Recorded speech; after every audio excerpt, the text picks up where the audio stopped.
Chairperson international relations Delhi university, professor Shri Prakash Singh ji director south campus Delhi university, professor Balram Pani ji dean colleges, doctor Vikas Gupta ji, सभागार में उपस्थित हमारे मित्र Shri Ajay Singh ji, professor K Ratna Bali ji dean academic affairs, सभी फैकल्टी मेंबर्स तथा स्टूडेंट्स। एक तो मैं कोशिश करूंगा कि जो विषय है उसी पर बोलूं, उसके इधर उधर न जाऊं। 2-3 खंडों में अपने विचार रखने की कोशिश करूंगा। एक जो गुड गवर्नेंस की प्रैक्टिसेस देश में या जम्मू कश्मीर में चल रही हैं उसके बारे में चर्चा करना है, और हमारे देश की जो परंपरा है उसमें जो सुशासन के सूत्र रहे हैं या दुनिया भर में जिनकी चर्चा होती है उसके बारे में थोड़ी आपसे चर्चा करूं। और जिस तरह से टेक्नोलॉजी तेज गति से बदल रही है, तो विकसित भारत 2047 में बनाने का लक्ष्य माननीय प्रधानमंत्री जी ने रखा है। उस समय गुड गवर्नेंस कैसी होनी चाहिए, मैं समझता हूं कि दिल्ली विश्वविद्यालय में इस बात पर भी चर्चा होनी चाहिए, क्योंकि 2047 का जो भारत होगा उसकी गवर्नेंस के बारे में अगर अभी से हम नहीं चेतेंगे और उस पर काम नहीं करेंगे तो मुझे लगता है कि कठिनाई होगी। तो मैं बात शुरू करूं उसके पहले दिल्ली यूनिवर्सिटी के 100 वर्ष पूरे होने की आप सबको मैं हृदय से बहुत बहुत बधाई देता हूं।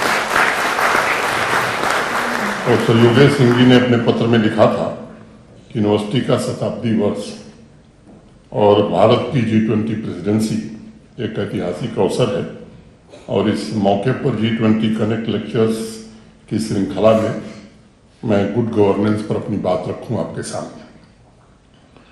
मुझे जानकर ये प्रसन्नता हुई कि शताब्दी वर्ष को सेलिब्रेट करने और आज के हाई स्पीड वर्ल्ड से जुड़े विभिन्न विषयों पर चर्चा करके भविष्य का एक रोडमैप दिल्ली यूनिवर्सिटी बना रही है।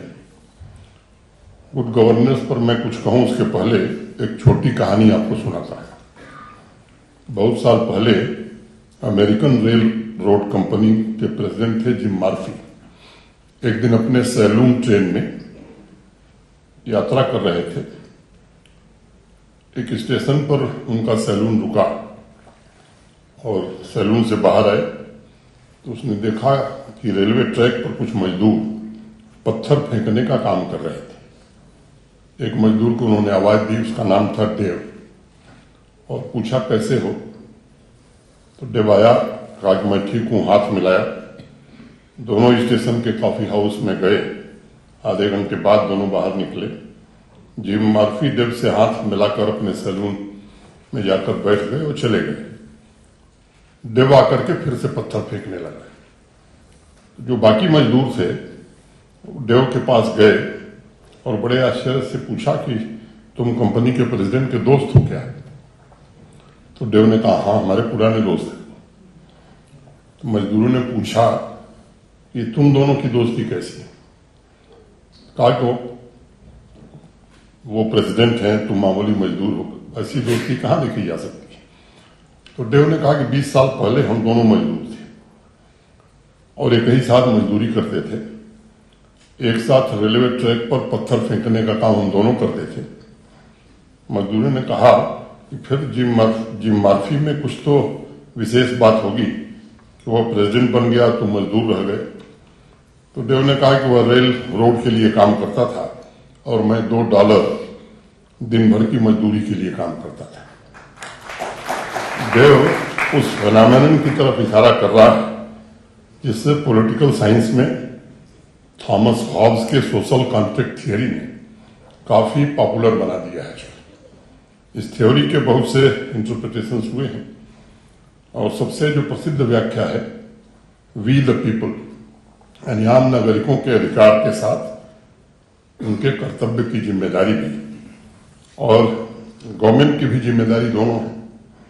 दोनों संस्थाओं के कर्तव्यों का सही निर्वहन, well organised execution of duties, इस सोशल कॉन्ट्रैक्ट के सही तरह से संचालन के लिए मैं मानता हूं ये प्री कंडीशन है। देव अपने $2 के लिए काम करता था और जिम मर्फी उस सोशल कॉन्ट्रैक्ट में उल्लिखित अपने कर्तव्यों को पूरा करने के लिए काम कर रहा था। लेकिन सोशल कॉन्ट्रैक्ट के माध्यम से दोनों की गवर्नमेंट से एक ही अपेक्षा थी, गुड गवर्नेंस। हालांकि अलग अलग इंस्टीट्यूशंस के संबंध में इसकी परिभाषा डेफिनेशंस भिन्न हो सकती है, लेकिन गवर्नमेंट के संदर्भ में गुड गवर्नेंस से तात्पर्य उस व्यवस्था से है जिसमें प्रशासन न केवल नागरिकों के सभी सामान्य आकांक्षाओं को पूरा करता है, बल्कि बिना किसी भेदभाव के पूरे समाज की भलाई को भी बढ़ावा देता है। इस परिभाषा से हजारों वर्ष पूर्व हमारे देश में कौटिल्य ने भी राज्य में राजा के कर्तव्यों को उल्लेखित करते हुए गुड गवर्नेंस की एक परिभाषा दी थी। और कौटिल्य ने जो कहा था मैं उसे उद्धृत करना चाहूंगा। In the happiness of his subjects lies his happiness, in their welfare his welfare, he shall not consider as good only that which pleases him, but treat as a beneficial to him whatever pleases his subjects. लेकिन ये शासन व्यवस्था का सिर्फ एक हाथ, दूसरा हाथ बराबर नागरिक होता है। एक राष्ट्र सही तरीके से तभी काम कर सकता है जब दोनों हाथों में सामंजस्य हो, पुरुषार्थ हो और दोनों एक लक्ष्य के लिए काम करें। डॉक्टर साहब ने गीता का जिक्र किया, मैं ऋग्वेद का जिक्र करना चाहूंगा। न ही स्थूर्य तुथा या तमस्ती, the cart cannot reach the destination by single wheel. गंतव्य पर पहुंचने के लिए दोनों पहियों की जरूरत पड़ती है। आज से 22 साल पहले इस देश में इसको लेकर तेज चर्चा हुई। जो लोग शासन व्यवस्था से परिचित थे या उसके बारे में जानते थे, यानी वी द पीपुल, उनका पार्टिसिपेशन शासन की प्रक्रिया में क्यों नहीं हो रहा है। उस समय भारत के प्रधानमंत्री थे श्रद्धेय अटल बिहारी वाजपेयी जी। उस समय मुझे भी लोकसभा में रहने का सौभाग्य प्राप्त था। आप में से अनेक लोगों को याद होगा, उस समय संविधान के विशेषज्ञों की एक समिति का गठन किया गया था और उसको जिम्मेदारी दी गई थी कि पता लगाइए कि प्रशासनिक व्यवस्था के मूल आधार यानी नागरिकों की चर्चा क्यों नहीं होती।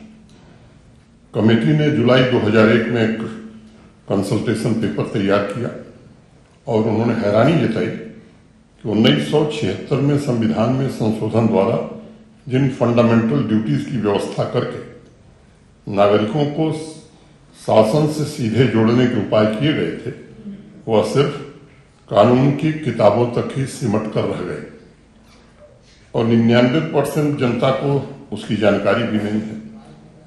उस समय भारत के जो पूर्व न्यायाधीश श्री रंगनाथ मिश्र जी ने उस समय के चीफ जस्टिस ऑफ इंडिया को जो पत्र लिखा, which I would like to quote, fundamental duties have remained in the Constitution book and have not come out to reach even the class of people who handle the Constitution.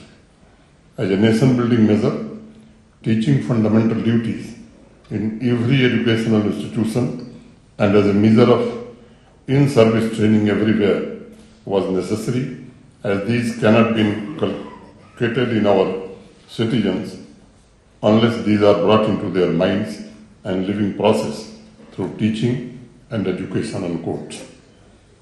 इस विषय पर व्यक्तिगत रूप से मेरा विचार है कि नागरिकों को इस दिशा में एकजुट करना, जागरूक करना, ये इसका पहला चरण है। मुख्य उद्देश्य ये होता है कि सभी नागरिकों को विशेष रूप से कमजोर और युवा वर्ग को प्रशासन की प्रक्रिया में अधिक से अधिक भागीदार बनने का अवसर कैसे मिले। तभी हम जन भागीदारी की भावना से विकास के गति को या डेवलपमेंट के प्रोसेस को तेज कर सकते हैं। और भगवत गीता में भगवान श्री कृष्ण ने कहा भी कि न ही कश्चित क्षणमपि जातो तिष्ठत कर्म कृत कार्यते हृवस कर्म सर्व प्रकृति जय गुणे।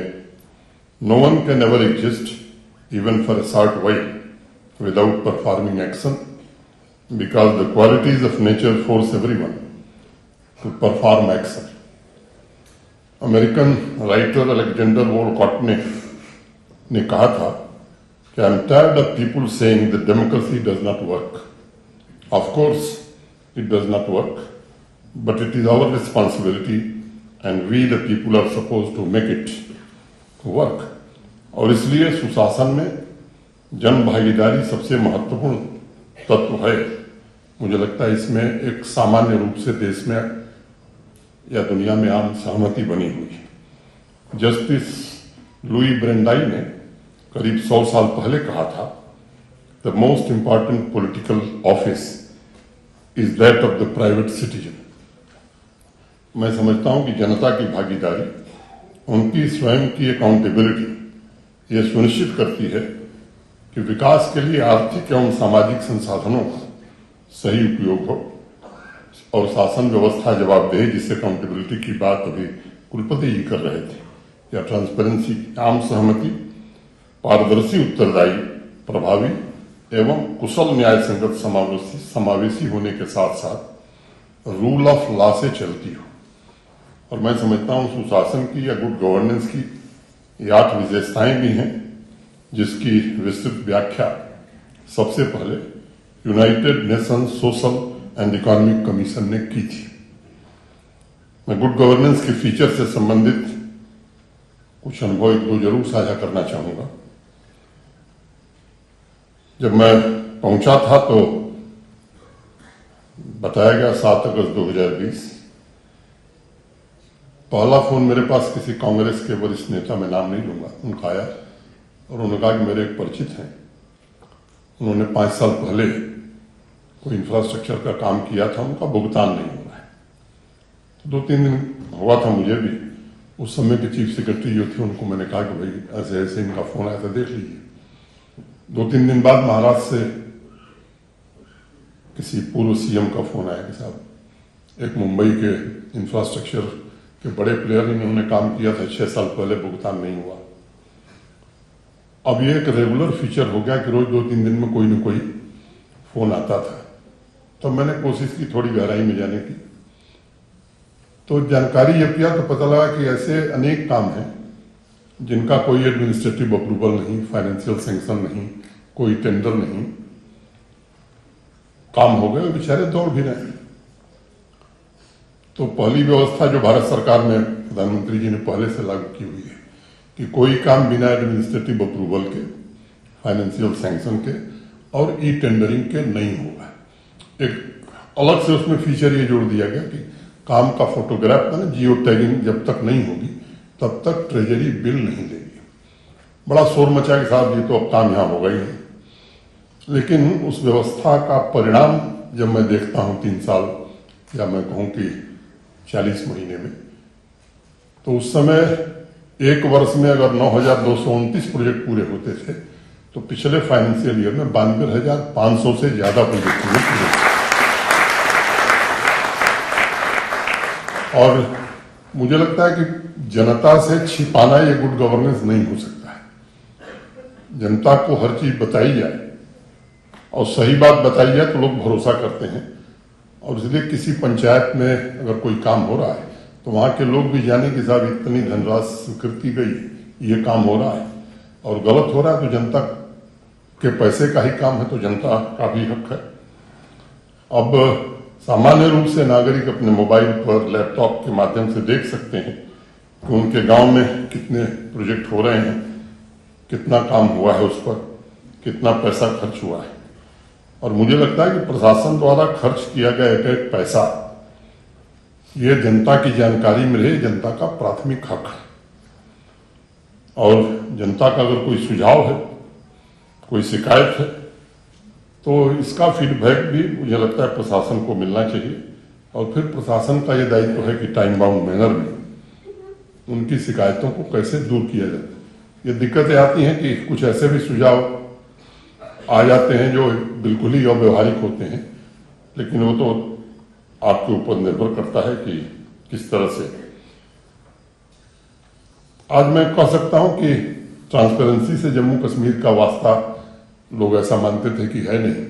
आज मैं कह सकता हूं कि देश में कहीं से भी कम ट्रांसपेरेंसी नहीं, ज्यादा ही होगी जम्मू कश्मीर में। इसकी कोशिश की गई।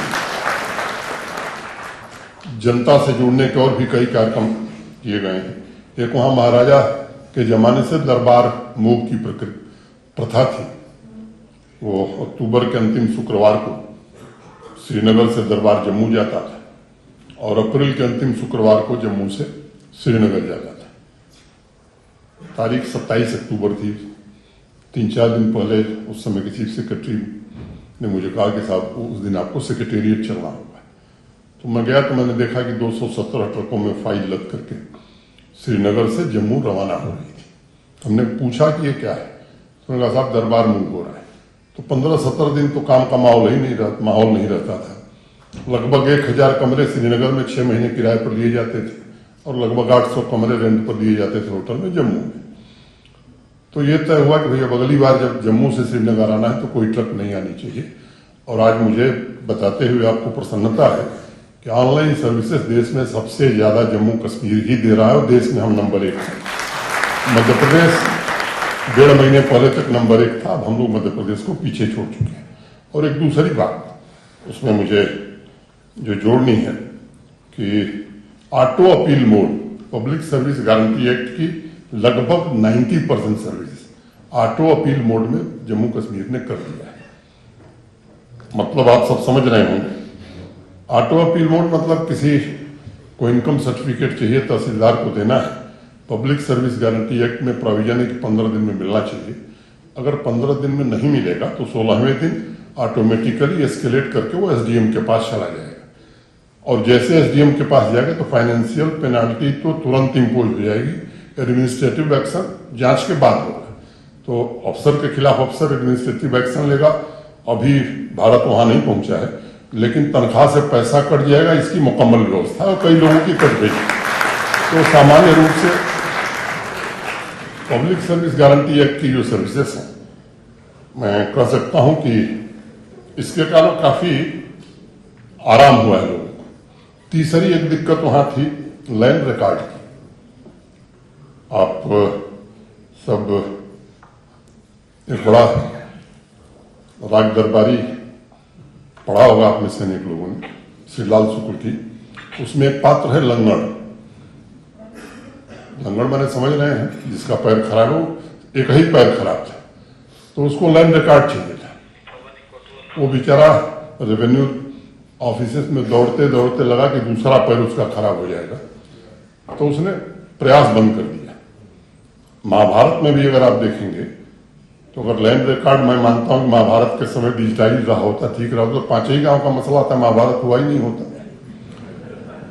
वो व्यवस्था जम्मू कश्मीर में थी। वहां का पटवारी कलेक्टर से ज्यादा ताकतवर था और अब वो पूरी तरह से 100% डिजिटाइज हो गया है। हिंदी, इंग्लिश और उर्दू, ये तीनों लैंग्वेजेज में सबको उपलब्ध करा दिया गया है। तो इस तरह के अनेक। दूसरा, रैपिड असेसमेंट सिस्टम में लोगों से फीडबैक भी हम सर्विसेज का लेते हैं और उस आधार पर उसमें जो जरूरी बदलाव है वो बदलाव भी हम करते हैं, क्योंकि केवल फीडबैक लें और आप उस पर कार्रवाई न करें तो फिर उसका मतलब नहीं रह जाता है। डेवलपमेंट में भी बॉटम अप अप्रोच को अपनाने की कोशिश की गई है ताकि योजनाएं दफ्तर में नहीं जमीन पर तैयार हो सके। और पंचायती राज व्यवस्था, ये सच है कि देर से वहां लागू हुई। वहां ये जिला पंचायत या डीडीसी का कॉन्सेप्ट नहीं था, लेकिन आज मैं ये संतोष से कह सकता हूं कि फंड, फंक्शन और फंक्शनरीज तीनों जिस हिसाब से जम्मू कश्मीर में ट्रांसफर किए गए, शायद कोई दूसरा उदाहरण नहीं मिलेगा आपको किसी। अनेक प्रोजेक्ट इससे काम पूरे हुए हैं। दूसरा, गुड गवर्नेंस का एक पहलू है जिसकी चर्चा माननीय प्रधानमंत्री जी दिल्ली यूनिवर्सिटी के शताब्दी समारोह के कार्यक्रम में इसी वर्ष जून में उन्होंने किया था। और अभी 11 दिसंबर को माननीय प्रधानमंत्री जी ने सभी माननीय कुलपतियों और विद्यार्थियों से बातचीत में उसके बारे में विस्तार से बात भी किया।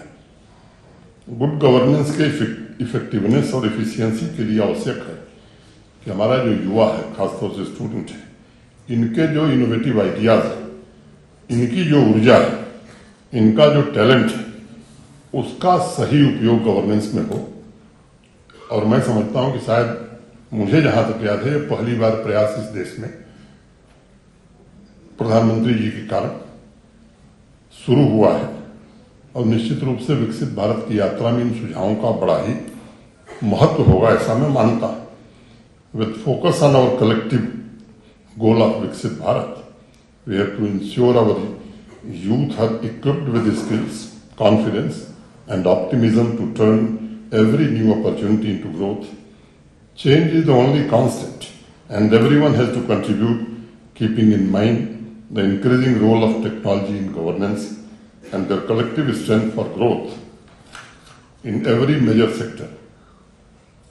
Everyone knows that artificial intelligence and new tools are being integrated across all the sectors, and it is modifying the old concepts in both policy making and implementation. 2Ds, data and dialogue, and 2S, speed and scale, will play a crucial role in empowering people, innovations, sustainable economy, and good governance.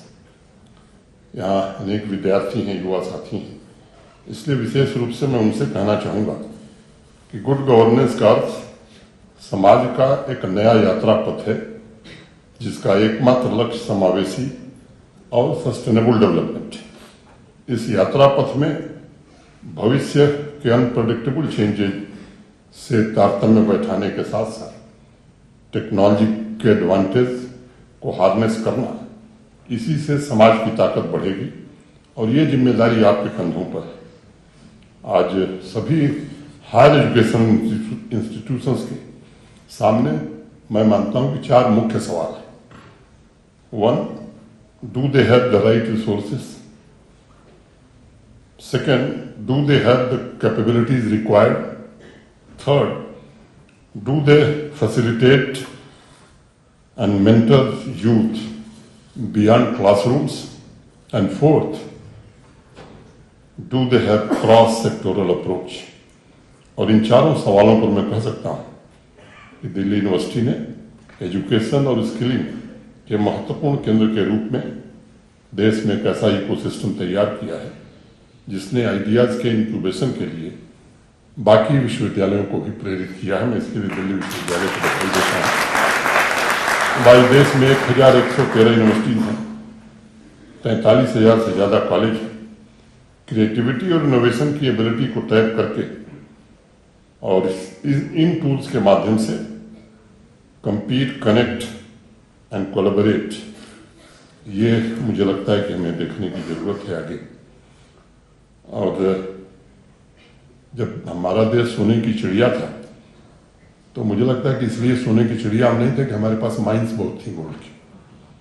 हमारे जो शिक्षण संस्थान थे, मुझे लगता है कि knowledge economy की बात जो होती है, इसके कारण हम सोने की चिड़िया थे।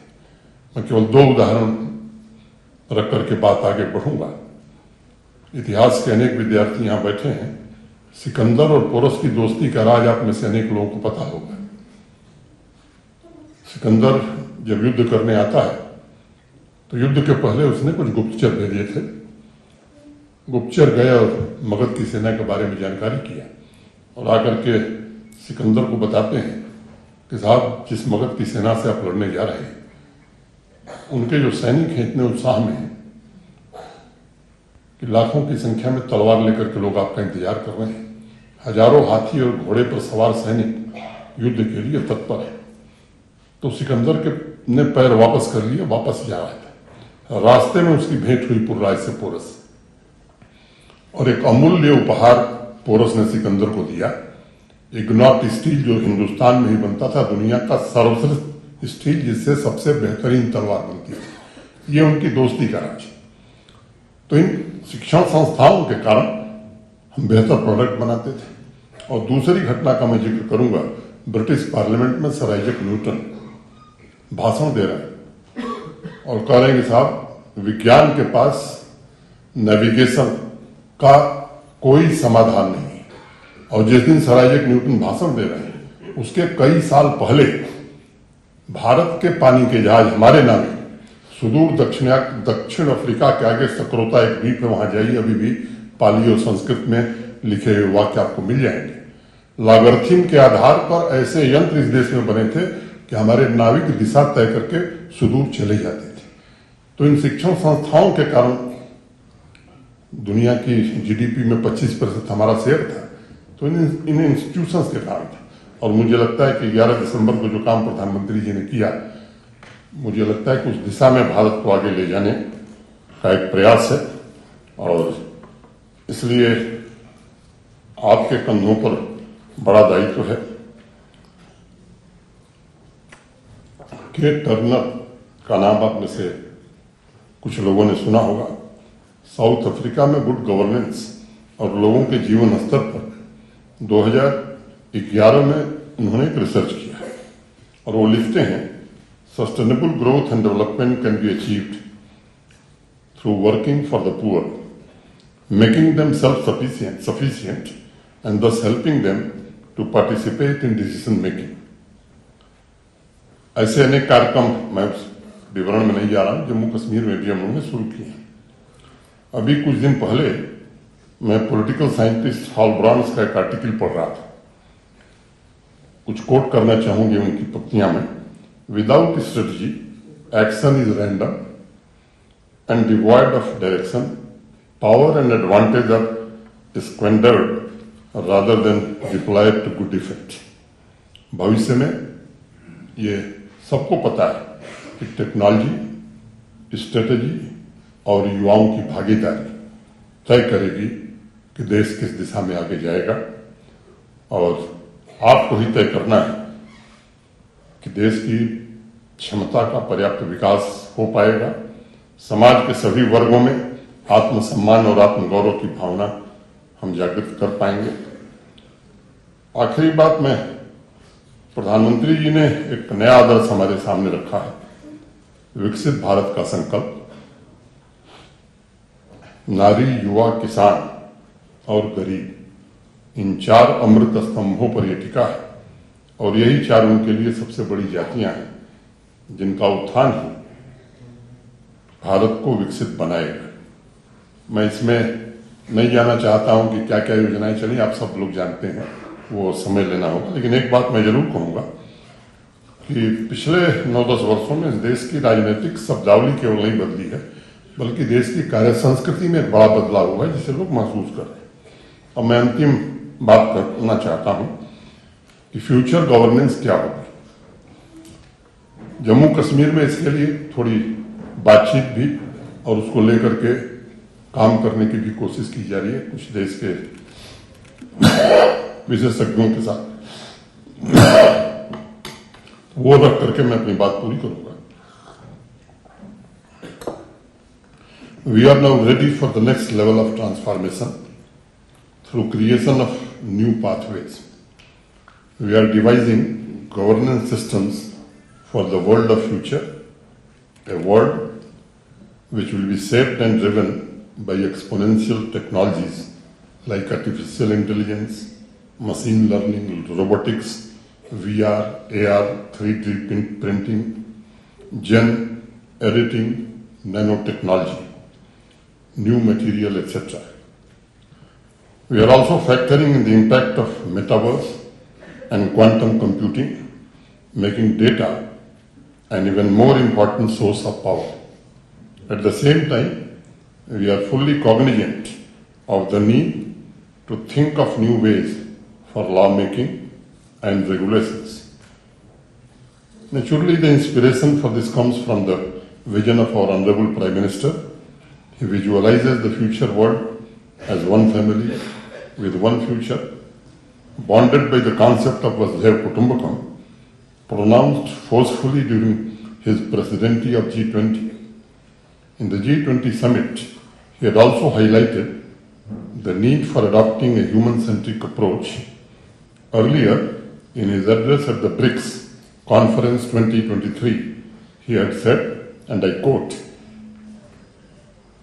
"We will need to make our respective societies future-ready, to make BRICS a future-ready organization, and technology will play an important role in this." Honorable Prime Minister has asked all ministries, state governments and UT governments, PSUs, academic institutions, etc., to prepare their individual plans for translating vision India 2047 into a reality. Government of Jammu and Kashmir has developed a strategy for actualizing this vision by designing a new architecture and model for future-ready governance. The essence of the overarching architecture is distilled into our 4R framework comprising reimagine, redesign, reform, refresh. The first R is perhaps the most important, as it calls for completely reimagining governance to equip it for governing the world of the future. So what will the future world look like? No one knows, and it is not really possible to predict. However, we have used strategic foresight to get a broad sense of some of the key features of the plausible futures of the world. It will be a totally connected, boundaryless world in which all human beings and things will be connected to each other seamlessly. It will be a world in which people will also have a digital life apart from their physical life, with many creating their avatars of choice and spending long hours in the entirely virtual world called metaverse.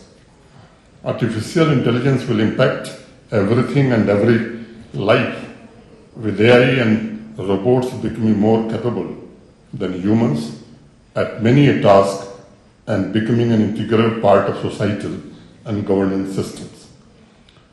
Future of work itself will change and a significant component of remote and hybrid work with virtual and metaverse component and a shift from long-term work to gig economy.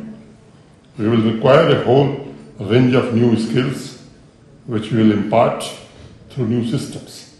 Bioengineering would have made most genetic diseases curable, treating aging like a disease. As ISRO chief Somnath has said, human beings will become a combination of machines and brain. Vertical farming will revolutionize the farming, while cultured meat will be largely substitute animal meat. 3D printing, AI and robotics will combine to provide households and local areas capability to produce most products locally, disrupting the present use of logistic chains. Everyday life will be that of comfort and abundance. Mobility will be provided by autonomous vehicles, rocket, etc., with travel from anywhere to anywhere in the world possible in a matter of 2-3 hours. In short, everyday life will be that of comfort and abundance. At the same time, as policymakers, we have to remember that the importance of devising ways for light but impactful regulation of this digital world cannot be overemphasized. Misuse of data and technologies, including artificial intelligence, etc., should not be allowed. The future-ready governance strategy of the government of J&K is being developed in this backdrop. Its 3 key elements may be summarized as it's being future-driven, technology-assisted, and human-centric. In the first instance, we will develop a specific data and evidence-based granular vision, Jammu Kashmir 2030, within the framework of the larger vision of J&K 2047. We will then decide our future-driven strategies by backcasting from this vision. Innovative and effective application of exponential technologies will be next key instrument for actualization of vision J&K 2030. For this, we will develop in-house capacity rapidly, along with a band of internal experts, a world-class knowledge bank, and requisite platforms ecosystem. The human-centric element of future-ready governance will have 2 components. The first will focus on all governmental employees with a view to empower and energize them as the lead instrument of transformation. The second will focus on citizens as partners in developing our priorities and working modalities in sync with their needs and aspirations. The three elements will be woven together seamlessly into the innovative and resilient future-ready governance model we are designing. The details will be worked out in due course of time in consultation with key partners in the Government of India. We are also considering setting up a Center for New Age Governance, CNAG, for providing necessary knowledge inputs and capacity building support. It will focus on making today's governance effective, articulating a preferred future vision for governance, and developing a roadmap for moving from today's governance to this preferred system of governance in the future, using exponential technologies and organizations. It will be our internationally networked apex capacity building institution for future-ready governance. I have shared with you a brief outline of the model we have developed. It is admittedly still a work in progress because we are creating new pathways and designing something very different from the existing systems anywhere in the world.